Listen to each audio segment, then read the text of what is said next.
So today I'm going to show you how to sell your Bitcoin on your PayPal account. Now we're here on the home page of our PayPal. As you can see on the bottom left-hand side, this is the home screen. Now here towards the top, you're going to see your PayPal balance. You can slide over to click on crypto right over here. But just in case you don't see it in this screen, you can click on the 3 stacked lines over here at the top left-hand side. And from this section, it's the menu underneath Manage Finances. You will see crypto. So either the front page or this page will take you to the same step, which is right over here to buy and sell crypto.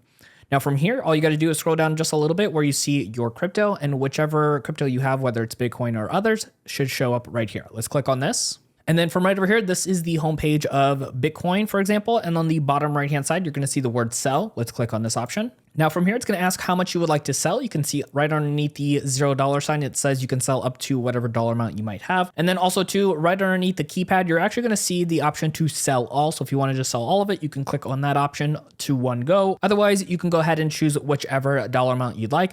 For example, here today, we're just going to click on the $1 and choose next. And then from here, this is a quick review letting you know that it's going to go into your PayPal balance, how much of it you're selling, at what price point, and then if there are any transaction fees. Once everything looks good, you can go ahead and click on sell now. And then up here at the very top, you're going to see this little green banner that shows up showing that you sold your Bitcoin on your PayPal account. Now I have more to show you when it comes to utilizing your PayPal. So check out our next video right over here on screen to keep on learning.